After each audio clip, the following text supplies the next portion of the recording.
Hi, everyone. My name is Tom Borishevich. I'm with the Bethel Public Library. We've got today with us Carmen Weber, registered dietitian with RVNAhealth, going to talk to us about cooking for one. Thank you all for joining, both in person and on Zoom. And with that, Okay. All right. Thank you. Thank you to Bethel Library for having me here. This is actually only my second time in Bethel. It's really nice. So I'm happy to be back. As Tom said, my name is Carmen Weber. I am a registered dietitian, have been for a long time, but I'm newer to RVNAhealth. I've been there just over a year. I've done a lot of things in my career, and RVNA is wonderful. And one of the things I love about it there is that I get to do a lot of the things I like and enjoy, all under one roof. So I do a lot of things, I'll tell you quickly, and then we'll get into it. So obviously I come out and do talks in the community. So it's one of the things that I'd love to do is to help educate people and make connections in person. But I also do one-on-one nutrition counseling. So if anybody is in need of some personal help reaching their nutrition goals, I'm available for that. I also do cooking classes. I host them in our beautiful teaching kitchen in our Ridgefield office pretty much monthly. I put out a nutrition newsletter, so if you're not getting that now, you can certainly sign up for that online. And I also provide clinical support to our clinical staff who are taking care of patients in their homes. So that's a little bit about what I do there. But one of the things I love to do is to come out and talk. So that's what we're doing today. And so welcome to you all and to everyone online. I'm glad you could join us. It's a rainy day, so the people at home are probably nice and cozy. But we're going to get started. So as you all know, because I think you signed up, we are talking about cooking for one today. And as you can see, I have a PowerPoint presentation. I always like to start by kind of letting you know what we're going to cover. And also just letting you know that there will be time at the end for questions and answers. So, keep that in mind. But certainly if anybody has a question that you just can't get past, you let me know and I'll try to address that. So today we're going to talk about a lot of things. We're going to talk about nutrition and aging. And certainly anybody at any point in your life can have a need to cook for one. But it is pretty common as we get older that that population is really looking for some tips for small households cooking for one, maybe two.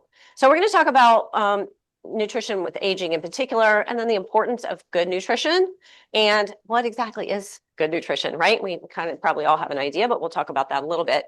And then we're going to get into the cooking for one part, right? So what do? We're going to look at every step of the way from planning your meals, purchasing, prepping, cooking, storing, and then just some other thoughts. So we will just go ahead and get going. Okay, so nutrition and aging. So, nutrition obviously is important at any point in our life. When we're little, babies, children, good nutrition is important to help people grow and develop and all those kinds of things. But as we get older, especially as we get a little bit older, it's equally, if not more important. And there's a couple of reasons for that. So overall, metabolism slows, maybe we become a little less active in retirement or whatever, we're maybe not running around and as busy as we were day to day. So overall, it's not uncommon for calories, our calorie needs to decrease. Maybe we don't need as many calories as we did at one point, but there are many nutrients that we need more of that become even more important as we get older. Such as, as we get older, especially women, postmenopausal, our bone health becomes really important, right? For everybody, of course, and especially as you get older, if you have any issues with balance and, you don't want to have a trip and fall and break a bone. So that would be, calcium needs get a little bit higher. Also things like protein, we want to make sure that we're maintaining our muscle as well as we can. There's an age-related loss of muscle naturally occurs called sarcopenia that becomes very common. So making sure that we're getting adequate protein so we can keep our muscles strong is important. So there are certain nutrients, won't go through all of them, that we need more of. Accelerated muscle loss, I kind of talked about that with the sarcopenia. That becomes a potential reality. You also might have palate changes, just change in the way things taste. And so that can impact our nutrition. And impaired digestion. So as we get older, it's not uncommon. We have like slower gastric motility. Things are processing a little slower through us. And so that can impact our nutritional needs, as well as medication. Polypharmacy just means, right? It's not uncommon to be taking 1, 2, 3, multiple medications. And medications can impact things, right? So there can be an interaction between certain types of food and the medication. What you're eating might, decrease the efficacy of your meds or vice versa. So that's a consideration as well. And then chronic conditions. As we get older, the odds of some of these things increase in chronic conditions being, maybe diabetes or high blood pressure or, things of that nature. So these are all things that make it really important that we are trying not only just to, cook and eat, but to do so as healthfully as we can. And then this is a little bit obviously related, but so why does it matter? Well, obviously can optimize our energy, right? We want to make sure that we have enough to get up and do what we want to do. Decelerating muscle loss is important. Again, going back to that natural progressive muscle loss that occurs with age. And I mentioned sarcopenia, and with that, you can have trouble just walking, doing stairs. It's very common to lose your ability to just kind of do the day-to-day things that you want to do. If you have sarcopenia, it's more likely you may end up, in assisted living. And so you want to keep those muscles as well as best you can. Good nutrition also important to prevent some of those chronic conditions that I just mentioned. So osteoporosis, right? Making sure that our bones are as strong and as healthy as we can, making sure that we're getting that calcium, vitamin D, protein, there's a few things.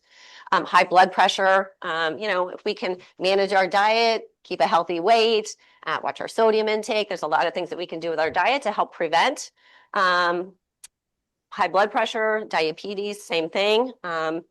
Diabetes and pre-diabetes become extremely common as we get older. So anything that we can do with our diet to maintain our a steady blood glucose, I guess, throughout the day. Again, weight, healthy weight, being active, able to be active too, the better we feel. So that's obviously important too. But also cognitive decline, right? A lot of times we think about eating healthy and it affects our physical health, but our mental health can be really impacted by what we either choose to eat or choose not to eat. And so that's another thing. And then there are, certain types of cancer that are tied to what we eat. And even like a high fiber diet in particular can really decrease our risk of a lot of types of cancer. So important for a lot of reasons. Also reducing Alzheimer's disease. Alzheimer's is one form of dementia, extremely common. Alzheimer's is actually the 6th leading cause of death in this country. And the numbers are rising, probably because the population is aging, that portion of the population is increasing as well. And then also, if you do have any of these chronic conditions, manage them. The diet and how you choose to eat, or again, what you choose not to eat, can really help you to manage those, to maybe delay or, prevent some of the complications that can come from those kinds of chronic conditions that aren't well controlled. And then obviously, nobody wants to be in the hospital, so we want to decrease hospitalization. And if we do end up in the hospital for any reason, if you're properly nourished, you have a better chance of, doing well and getting out quicker. And then obviously just quality of life. So those are some of the reasons why it's so important that, not only are we feeding ourselves, even if we are just one person, we want to make sure that we're making great choices because for all of these reasons, obviously. So what is good nutrition? I'm sure we all have an idea, right? We've heard a lot about, what it means to eat right and eat healthy, but we're going to just spend a few minutes on this and then we're going to get into the whole cooking for one. But it's hard to talk about cooking for anybody, for 1, 2, 5, whatever, without talking about what should you be eating? What is a good meal?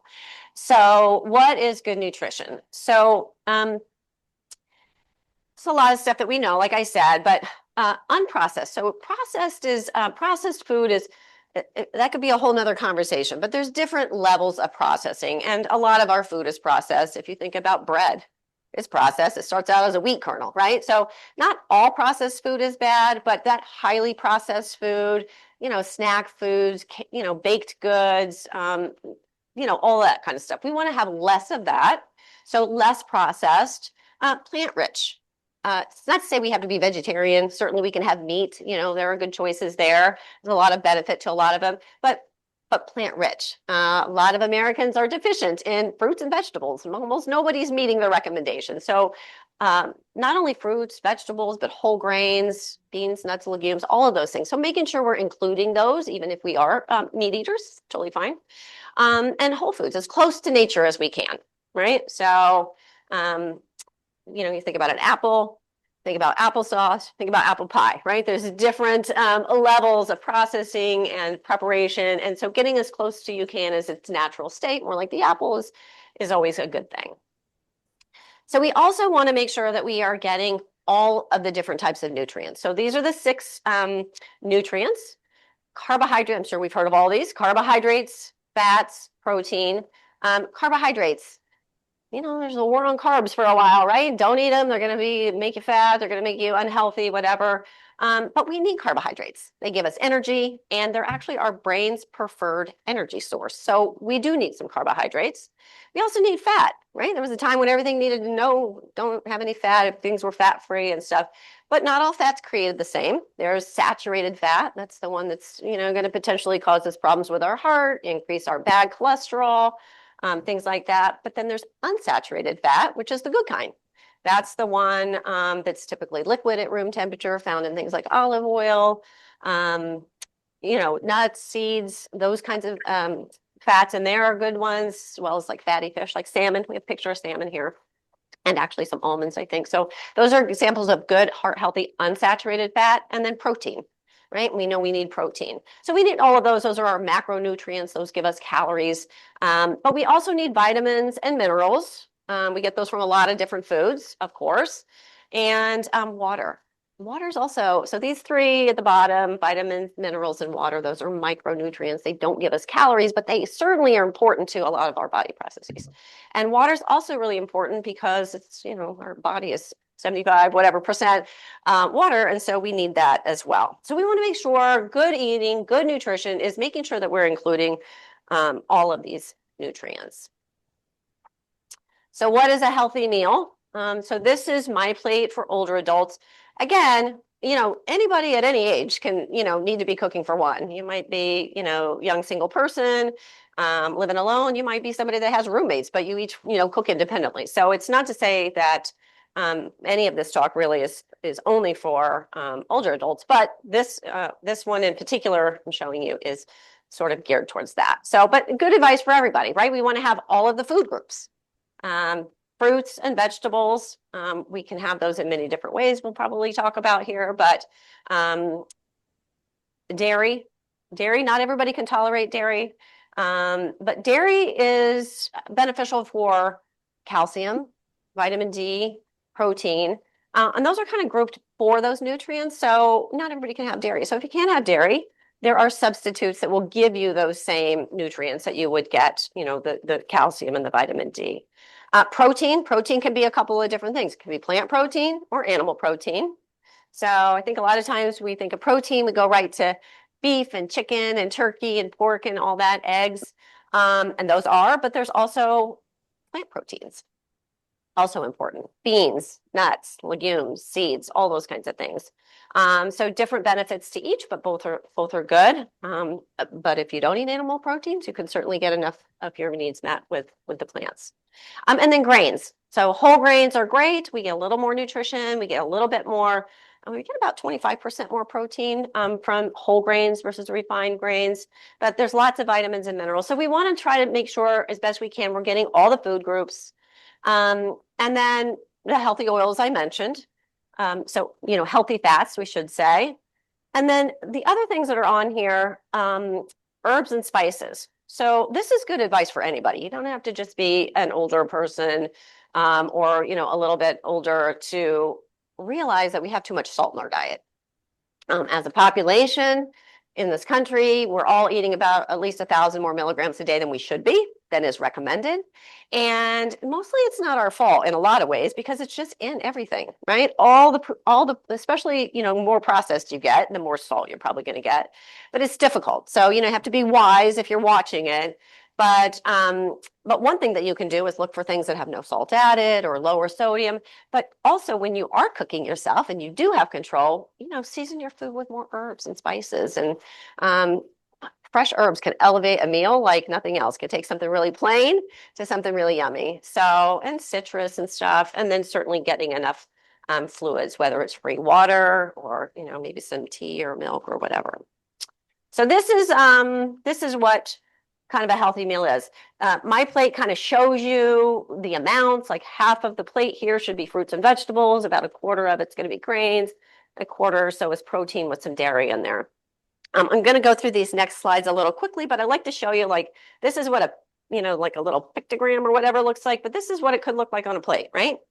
Bowl of oatmeal, we have grains, we have nuts, which is a plant protein, we have berries.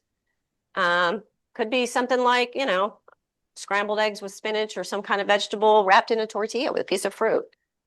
Doesn't always have to be a big complicated meal where you're in the kitchen slaving and dishes and cooking. I mean, a tuna sandwich with some salad on a whole grain bread. Here's an easy one, right? Just make a sweet potato, put some black beans, maybe some salsa, a little like plain Greek yogurt or something. This is more like the traditional plate that you would see, right? With your piece of protein and your grain, and half the plate is fruits and vegetables there, or fish, quinoa, and half of your plate again with the vegetables. So anyway, just a little bit of I show you the little sample picture, and here's what some options would look like. So now let's get into what are we going to do if we're cooking for one? So planning. So planning is key. Planning is important, right? So one of the best things that you can do, and if this is something that you don't normally do, this might take a little bit of getting used to, but it's really helpful if you're able to take a look at what does your week look like, right? What am I doing this week? Am I going to be home? Am I working a few days? Do I have volunteer obligations? Am I meeting friends out? What's happening? So take a look at your week and think about, when am I going to be home? And what meals do I need to plan for? And then also think about maybe 2 or 3 recipes that you could make. We're going to get more into that, but that are a little more time consuming, that you want to spend a little time on, that will maybe take you a couple of different days that you can kind of work your way through. Another great idea is to create meals with similar ingredients, especially if you're by yourself and sometimes things come in a bigger quantity than maybe you need. Think about the different ways that you can use that over the course of the week. And we'll talk about that too. Tailor the recipes and the meals that you're planning to your specific needs. So we're not all the same. Nobody here or at home has all the exact same needs. So what I need might be different than what you need and you. And so if you're not really sure, maybe like I have, osteopenia. I don't want it to advance to osteoporosis. I'm really concerned with my bone health. I know that I'm trying to get my calcium needs met. But if you're not sure, if you don't really know, I don't know, what's best for me? What do I need? If you need some help, you can always meet with a dietitian. So that's not a plug for me, but I do that. But if you need help, find somebody to help you work that out. And then just write out a tentative schedule. What's it going to be? Let me make a menu for the week. So here's a sample of what something like that might look like. I'm going to be home every day, all day, right? I have all my meals here. But, even if you are someone who, maybe work every day outside of the house and you want to pack a lunch, think about that too, because that's groceries that you're going to buy and that's food that you're going to be preparing. Here's an example, like up here, lunch on Monday, I have this lentil soup. That's something that maybe I would prepare at the beginning of the week and have it a couple of times. I have it again for dinner the next night. I have it for lunch on Thursday, dinner again on Saturday, as one example. Or maybe dinner on Monday, I have some pasta with broccoli and skinless rotisserie chicken.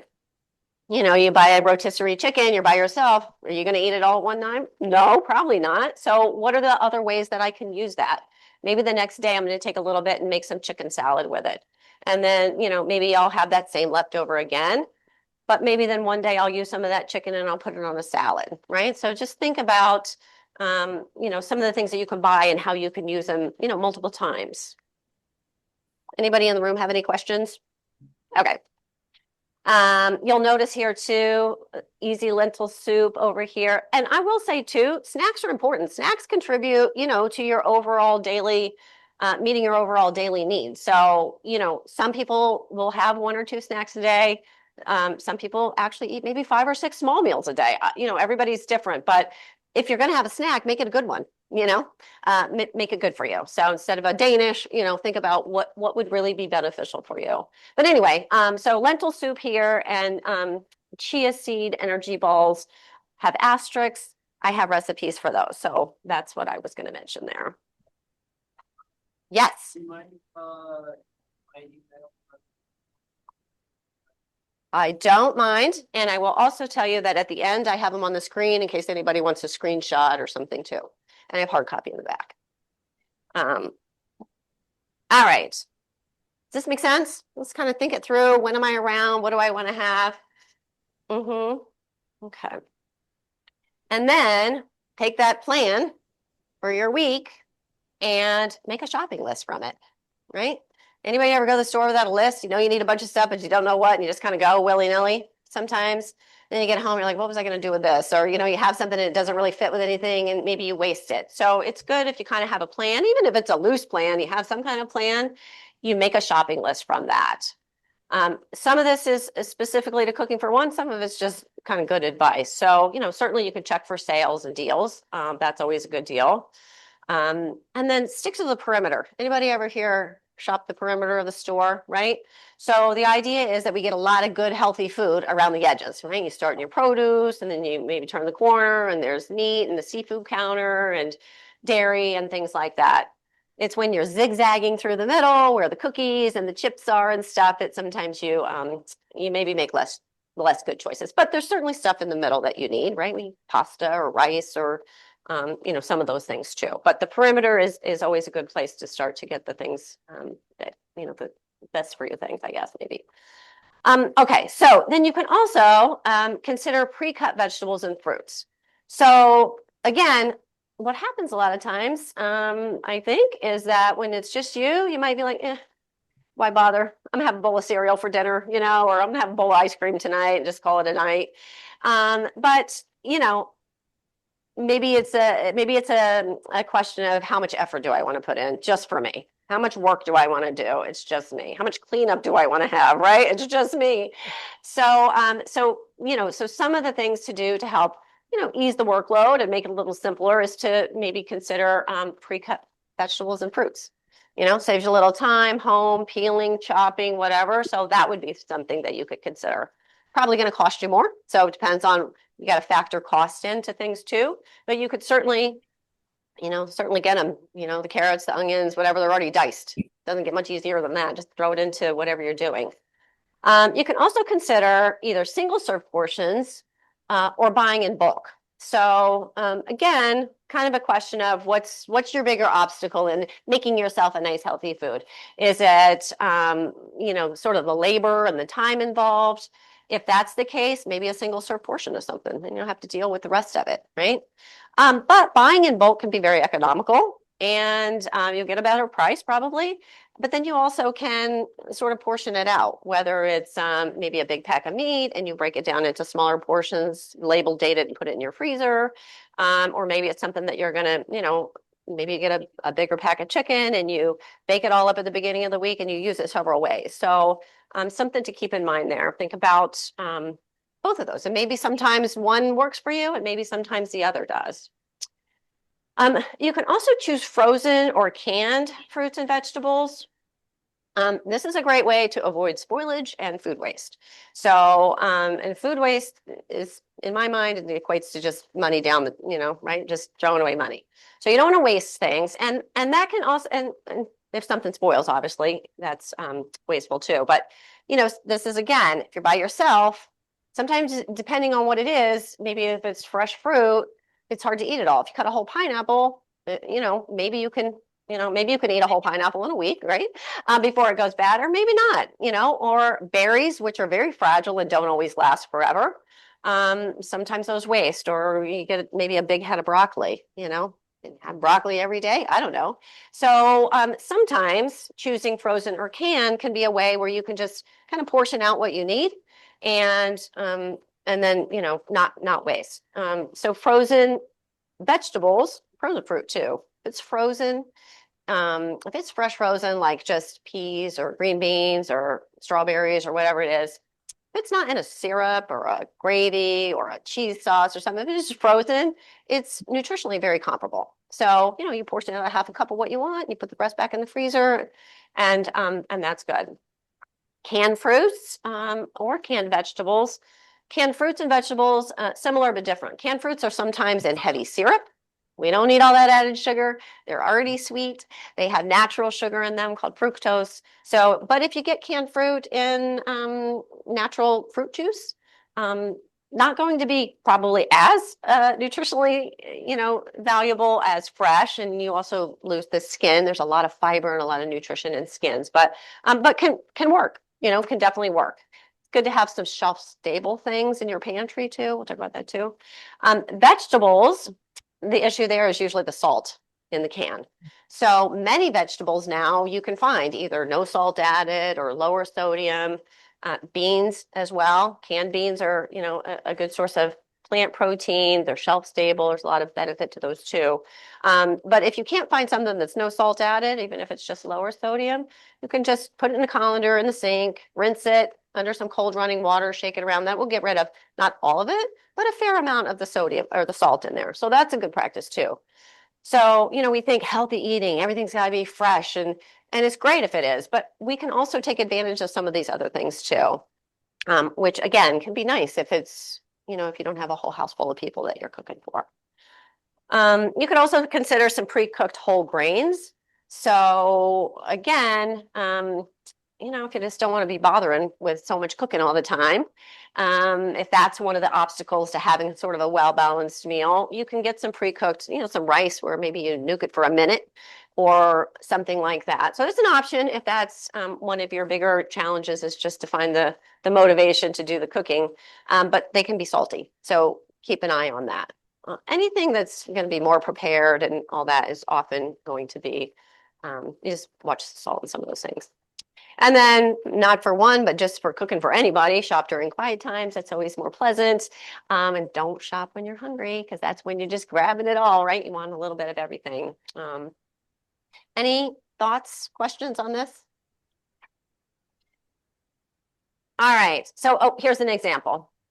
I see a typo on there too. But so, you know, take that menu that you made and make yourself a shopping list.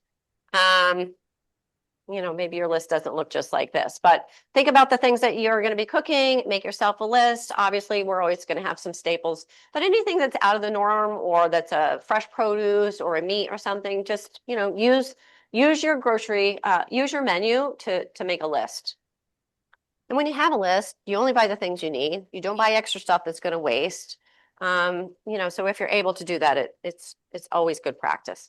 And again, making a menu, in and of itself might be a little bit of a new routine to get into. Many people probably make a list, but if you're making it from a plan you have, that's always a good idea. Yeah, yes. Whole grain or whole wheat? Okay, Bread. yep. So whole grain, that's a good question. So how do you know if something is a whole grain? And whole grain and whole wheat are same. So when you look at your food label on the side of your package, whatever it is, there's all the nutrition information. Underneath is the ingredient list, right? And the way that you know if it's a whole grain, and whole wheat is a whole grain, you're looking for the word whole. If it says wheat flour, if it says enriched wheat flour, that's not a whole grain. If it has the word whole, or if it's like whole oats, you're going to find the word rice. I don't think it says whole rice. It'll just say rice. But you're looking for that word whole. So wheat flour, enriched wheat flour, things of that nature, not necessarily. Uh-huh. Yeah, 100. Yeah, uh-huh. It should be. Yeah. Yep. And really, technically, in order for something to be considered a whole grain product, if it says whole grain, and the Whole Grain Council, I can't remember what it's called exactly, they have a little symbol on the front.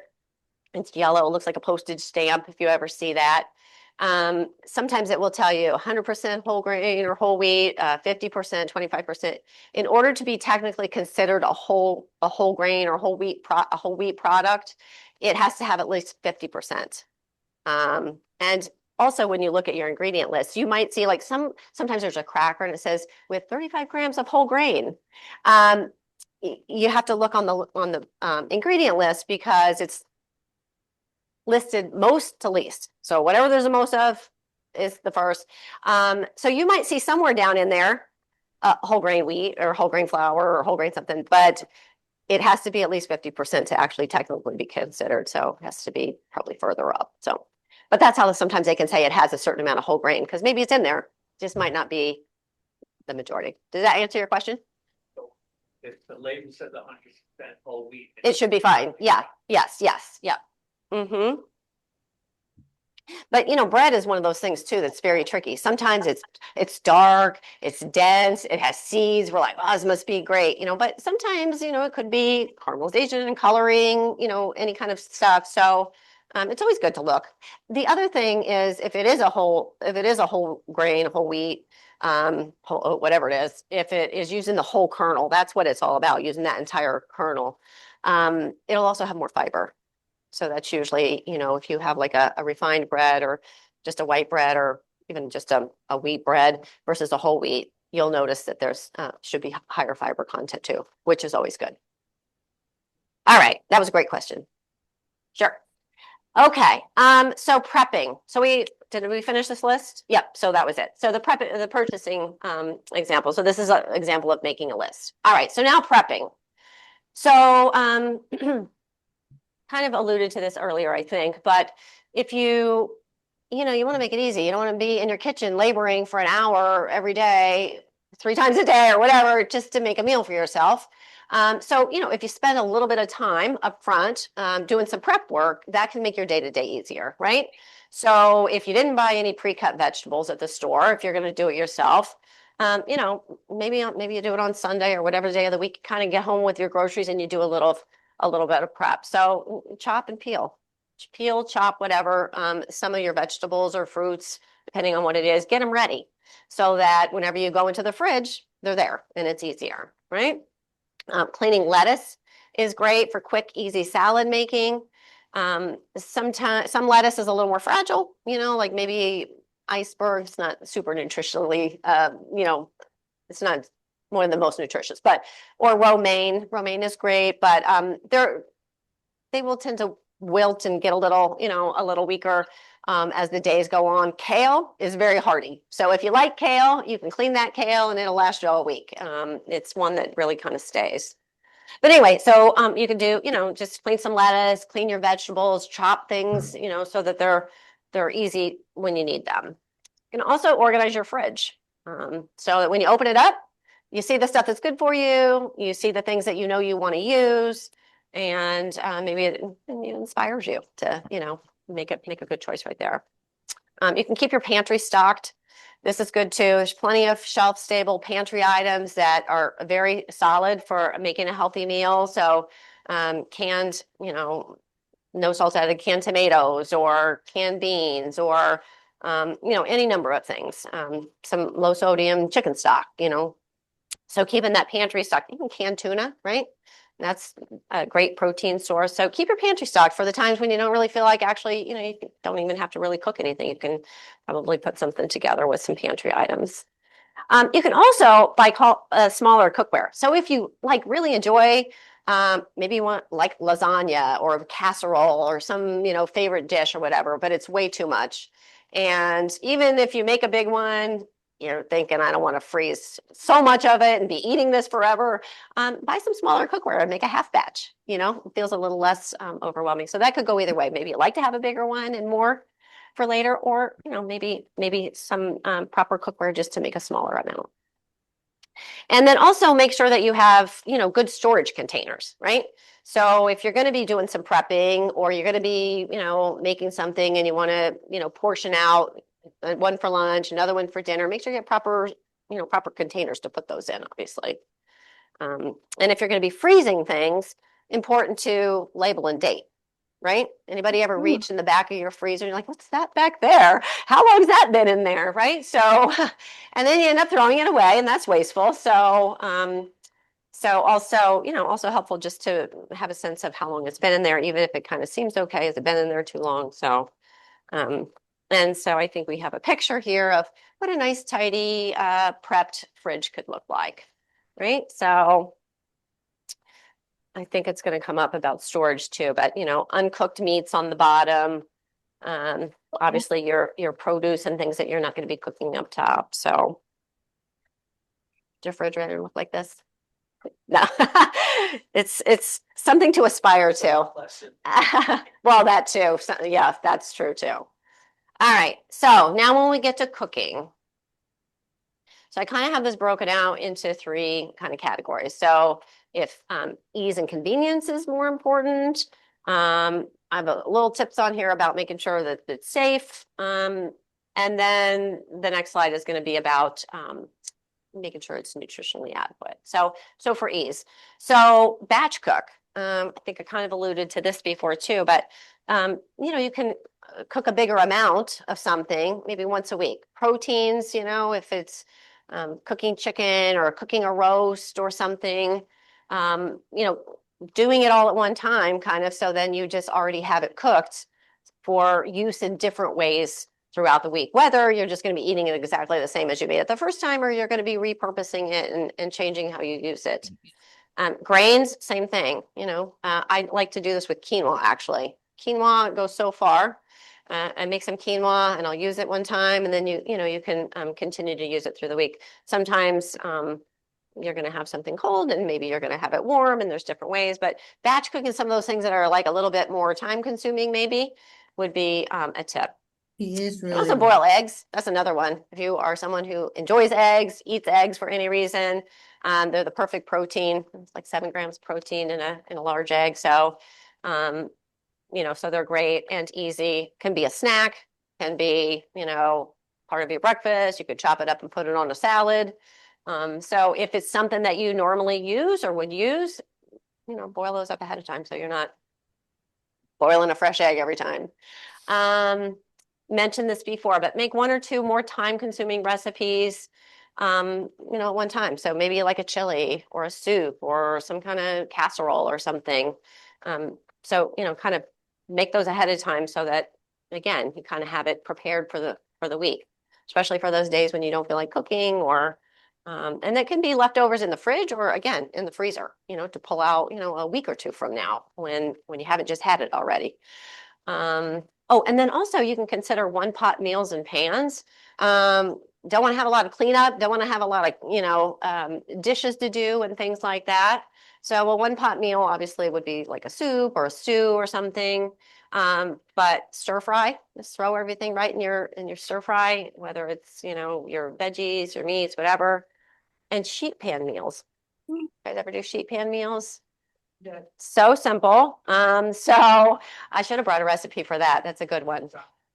Okay. Yep. And actually, and this is very easy to make for one, because if you just have one, one piece of meat, whatever it is, maybe have a small chicken breast. I don't know why I keep using chicken, but as an example, or maybe there's some tofu or something, but slice up some peppers, onions, whatever veggies, toss it with a little oil and seasoning. You can even do this right in a toaster oven. You put it on 400 for like 18 minutes. I have a really great sheet pan chicken fajita. They do. Throw it into a tortilla and you're pretty much good. So anyway, think about some of those kind of meals that don't really, you're not using, 3 cutting boards and 2 bowls and a saucepan and all that kind of stuff. Makes it easier to just not have to deal with all that cleanup. Okay, so then I have to put a note on here for safety. I have a whole talk that I do on food safety, but just a couple of thoughts. So make sure that you're thawing food properly, right? So if you've prepared some things and you have it in the freezer and you're going to pull it out, proper thawing, usually the best way to do it is in the refrigerator. Takes a little longer, but that's the safest way to do it. You can also microwave things to defrost, but if you microwave, defrost, sometimes it will start to cook and kind of do things, so you need to cook that right away. If you're thawing something in the refrigerator, it's always staying at a safe temperature. You don't have to worry about it. If you end up not cooking it for a day or two, it's not a big deal. Some in the microwave, you defrost it, you cook it up and eat it, or if it's reheating, you just eat it then. You can also do like a cold bath, put something in cold water and sort of to help quicken the thawing, change the water out after a half hour once or twice. Not in hot water, but in cold water. But still wouldn't want to do that for too long. Cook things thoroughly, also important. Important for everybody. Anybody can get sick from foodborne illness. There's a lot of it in this country. Most of it's unreported, so we don't really know how much foodborne illness there really is. But anybody know how you can make sure that you've like killed bacteria in your food or any pathogens? Yes. Yeah, you got to cook it, and you got to cook it to the right temperature. So freezing doesn't kill anything. Freezing will halt multiplication of bacteria and stuff, but as soon as you thaw it, it's still there and it comes back up. So you got to cook it, and you got to cook it to the right temperature. And how do we know it's the right temperature? Yeah, you got to use a food thermometer. Yep.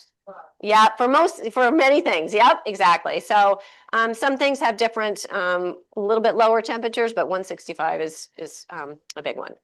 And then date and label your leftovers, right? So we've talked about that a couple of times. And then for making sure that you're, getting good nutrition, that you're not just eating, but that you're kind of hitting all the marks, try to make some healthier swaps in some of your meals. So what does that mean? Maybe you're used to using ground beef in a recipe. You could try ground turkey. It's a little leaner, a little less saturated fat. Red meat is pretty inflammatory. Poultry is a little less so. So, or maybe it's something that you normally would use meat in. You can substitute for beans or something, or lentils. Shepherd's pie, right? You can make it with lamb or ground beef or something, or there's a lentil shepherd's pie. You can make it with lentils. So you can try some swaps to boost the nutrition. So that's one thing. And also double the amount of veggies in anything, pretty much. So, like I said, we don't get enough of those. Lots of vitamins and minerals in there, lots of fiber, which we're also lacking in. So anytime you can add more vegetables into a recipe, that's always good. Or on the side of your plate, or on the side of your sandwich, or whatever you're having, right? Even if you're having eggs in the morning, you have any kind of leftover vegetables from dinner the night before, stir that in there to your scrambled eggs or something, or to your omelet. It's a great way to use up leftover vegetables.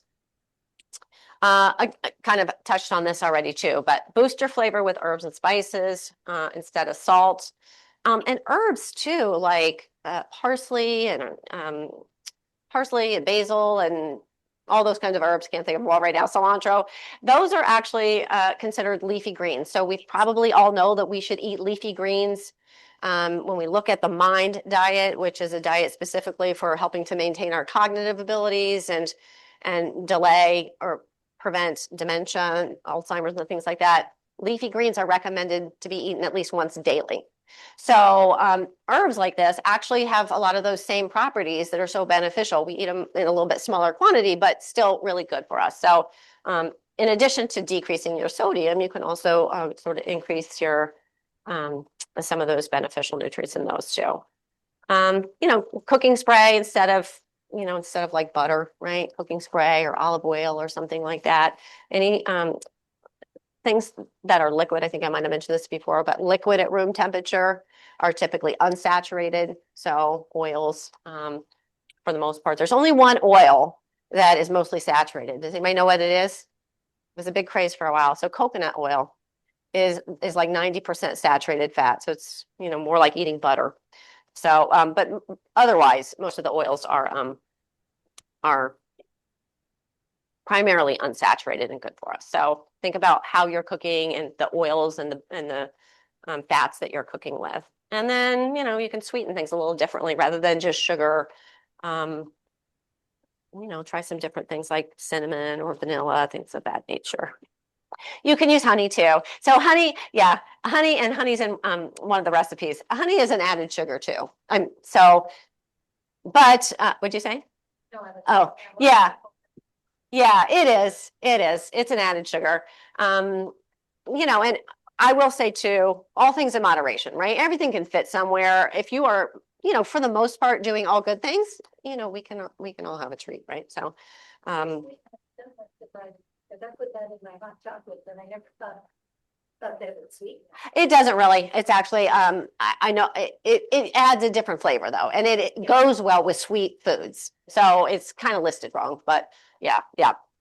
I mean, vanilla doesn't really sweeten either, but it's again one of those things that is nice and complementary into like sweeter foods, I think. Would you agree with that? Yeah. Okay. All right, and then storing. So it's important to store things so that we don't end up throwing things away, and also that we, don't end up compromising our health or risk foodborne illness, obviously. So, in the refrigerator, I kind of mentioned this before too, but where you place things in your refrigerator are important, right? So up top is going to be anything that's either ready to eat or doesn't need cooked anymore, fresh produce. Well, produce sometimes has its own drawer, but anything raw, like meats that might potentially have juice that would drip down, that would contaminate something, that should always be on the bottom. I always recommend putting it in some sort of dish. So even if that, it comes all wrapped in the package at the store, those leak sometimes, right? So think about the placement in your refrigerator, in the pantry and in your cabinets. Just make sure that you're storing things, food with food, right? Not with any cleaning products or pet supplies or things like that. Also be aware of the danger zone. So talking about, cooking things to the right temperature and thawing things properly. The danger zone, have you guys heard of the danger zone? Yeah? Okay. What's that? Talk. So the food danger zone is when temperatures between 40 and 140 degrees. So that is those 100 degrees are where bacteria thrive. That is where they're going to multiply the fastest. They can actually double within 20 minutes. So you want to make sure that you are keeping your food out of that range for, certainly under 2 hours. That's the rule. So when you get home from the grocery store, put things in the fridge. After you've cooked something, when you're done, refrigerate it, etc. And then label and date items. Not only in the fridge, you could do that in your refrigerator too, depending on how much you might lose track of something, I guess. And then just some other things to think about. So, obviously we're all human. We don't have to be perfect. We do our best, right? So just some other thoughts. We kind of, I think, ascribe certain foods to certain meals and certain times of the day, but you can eat anything you want anytime you want it, right? So breakfast for dinner is often easy. That can be a really easy and healthful meal at night. Usually pretty simple to prepare, doesn't take much time. So, feel free to have breakfast for dinner. Experiment with leftovers. So this was like, you can eat the same thing in the same way the next day or the day after, but again, maybe have some leftover chicken and rice. Maybe you had chicken and rice and broccoli or something. Use that chicken in a different way. Like I said, make a chicken salad with it or cut it up and put it on, a salad. Or maybe you take the chicken and rice and you throw them with some chicken stock and some veggies and you make a soup out of it or something. So, get creative with those. And then you don't feel like you're eating the same thing all the time, but you're using your foods. Stock your pantry. Talked about that. Having some shelf-stable items. And also the freezer is also good too. Then you can also purchase some prepared meals, right? So let's be honest, sometimes you just don't want to do any of it, right? So if you need to, it's going to be a busy week, or you're going to be having a long day, or you don't have anything left over that you really want, there's certainly lots of prepared food options. Do your best to make the best choice. Take a look at what's in there and try to make a best choice, but that's certainly an option too. And then there are plenty of meal programs that you can get subscriptions, right? I personally have not tried any of these, so I can't give you any firsthand yay or nay, but they can be either kits where you get all the groceries and it's already ready for you and you have the recipe and it's easy. Or it can be just something where you just nuke it and peel the film off and nuke it and you have a whole meal. So there are, those are options too, even if it's something that you want to experiment with for, 1 or 2 meals a week, just to maybe make it easier for you. A lot of these too have, let's say like therapeutic options, meal options. So maybe you want to choose a diabetic diet, or maybe you want to have a lower sodium diet or a heart healthy diet. So a lot of these plans have those kinds of options as well. Anybody, you guys use these? Anybody? No? No. And that's essentially it. So, you know, it's just you. Maybe it's just you, but you know, you're no less important than anybody else, right? You should, you know, love and take care of yourself and nourish yourself just like you would, you know, anybody, you know, any of your loved ones or anybody else. So, you know, just keep in mind, it's worth it. It's worth the time. It's worth the effort. Sometimes it doesn't feel like it. Sometimes you want to take a cheat, and that's okay. But you know, we want to take care of ourselves, and we want to kind of be around and feel good for as long as we can. So that's the last message there. So I did mention I have 2 recipes. So I have hard copy in the back of the room for those of you here, and I have them on the screen if anybody wants to screenshot or take a picture or whatever. But I'll mention a couple of these. So this is one, it's actually a personal favorite of mine. I make it almost every week in the winter. And this kind of has some of those, uses some of those suggestions as well. So this, I do put sausage in this, and I'll recommend sausage every day, all day. But, you know, again, all things fit. So I get a pack, it comes in a pound. I cook up that pound of sausage, and one day I make the soup, and then a couple days later I'll make a pasta dish and I'll put it in. And then it's already, you know, it takes me so much less time because my meat's already cooked. Plenty of, you know, a couple of shelf-stable things in here. I always have petite diced tomatoes, no salt added. I love those. Always have chicken stock around, and lentils. So it's a great plant protein. Again, if you wanted to, and this was something that you were interested in, you could also, you know, if you had pre-diced your onions or your carrots or celery, if you had that prep, that would be that much easier when it came time to make it, to throw this together. And I tell you, I can have this the next day and the next day, and I can freeze some. And so anyway, so that's a, I guess, a real life experiment, example, I should say, of kind of some of the things we've been talking about. Oh, okay, yeah. Chat. Yes. Which type of oil is considered best for overall? My personal favorite is olive oil. Okay. Depending on what you're doing. So extra virgin, you know, there's different kinds of olive oil. You can get a light tasting one if you're going to be maybe making a salad and you want something a little less strong. But what extra virgin olive oil is, that's the least processed version. So if health is, you know, and the nutrition benefits is your primary concern, I pretty much use it for everything. I'm not deep frying anything, so it doesn't matter to me, but even for, you know, just light stove cooking and stuff. But it's the least processed, meaning it will retain more of the polyphenols and the anti-inflammatory properties that we want. So that would be my recommendation. Yes. You also question, if you cannot use dairy or gluten, unsweetened plant-based sugar is healthy option, or is it considered ultra processed? For example, Forager unsweetened plain cashew milk yogurt, which has 2 grams saturated fat and 3 grams protein. Okay. Let me see if I can answer all that. Okay. So yogurt is one of those things that is processed, but we get a lot. So, and processed food, anything that's altered from its original state is processed. So, but like I said, some foods are processed, but we still retain so much of their, you know, benefits. So yogurt is processed. I'm not familiar with that particular one, but alternate dairy products like, you know, a yogurt, a non-dairy yogurt, are typically okay. So I'm not familiar with that one. If it has 2 grams of saturated fat, that's still a relatively small amount given, you know, and if it has the same calcium and vitamin D in there, then it's probably good. Is that, hopefully that answered the question. Okay. Okay. Yeah, but I mean, you know, the other thing I'll say too, just about if you can't do dairy, there are many alternate plant-based milks.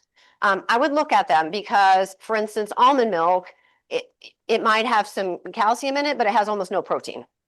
Whereas a cup of milk will have like maybe 8 grams of protein. A cup of almond milk might have 1. So if one of your goals in your dairy is to get protein, maybe look at like a soy as opposed to an almond, you know. So there are many differences in the plant-based milks. So just as an aside. Any more questions on the, okay. Okay, so then that was a great question though. And this is the other recipe. So this is using, let's see, here's the honey. But this is using really all shelf-stable items. Okay, so this would be an example of a healthy snack. It's something that you can make ahead. Old-fashioned oats, that's our whole grain, good source of soluble fiber in there. This uses sun butter on this recipe, but you can make it with peanut butter. I work a lot with kids, and you know, peanut allergies is a reality, so we are often avoiding that. So, but peanut butter is the same thing. If you're not familiar with sun butter, it's just made from sunflower seeds. It's similar to peanut butter. A little bit of sweetener in there. Chia seeds. I recommend having these in your pantry too. These are great if you're not familiar with them. They are a good source of fiber. There's protein in there. There's heart-healthy unsaturated fat. A serving on the package would be like 3 tablespoons. You can add it onto yogurt or oatmeal or put it in a smoothie or whatever. When they're with liquid, they become gelatinous. They puff up and stuff. So overnight oats has them. Anyway, and a little vanilla and chocolate chips. So this is something, I make these every week in my house. I roll them into balls about the size of a golf ball. And I throw them in the freezer, and then you can just pull 2 out and take them on the road or whatever. And so these are just an example of shelf-stable items, easy to make ahead, easy to have something quick and healthy for you. And I will say that for the people here, I do have a sample. So, and I'm sorry to those at home but you can make them yourself. They're very simple. So they're very messy in your hands when you're rolling them, but then it's all good. Yeah, the chia pets, right? I think they actually might be. Yeah, I don't know. I'm not really sure. I shouldn't say. They look exactly the same. I can tell you that. Yep. You can sprinkle them onto like, you know, roasted vegetables, or you can really do anything with them. They don't really have a lot of flavor. If they are in liquid for a time, they will absorb, expand. But yeah. So if you're just looking for like a little nutrition boost, if you need some extra fiber, if you need some extra calories, that is something that I sometimes recommend to people. If you can tolerate a seed, not everybody can do seeds. And that's all I have. So anybody have any more questions? Yes. I always have a habit of reaching for the minute rice. Okay. Is that a viable source of? Yeah, I would go for the brown, or you know, the brown minute rice, because it's still going to be there's still value in that. Yep. Anybody else? Okay. I do have, for people in the room, I have a couple of handouts. I don't know, Tom, if you wanted to do something with this for people at home. Okay. Okay. Thank you. Okay. Great information. Good. Okay. Very happy. Good. Well, Thank you for. yeah, well, thank you to everyone who joined at home. I'm glad that you didn't have to come out in the weather, but that you were still able to be here with us and to hopefully get some good tips, and to you guys who came. So, and thanks for having me.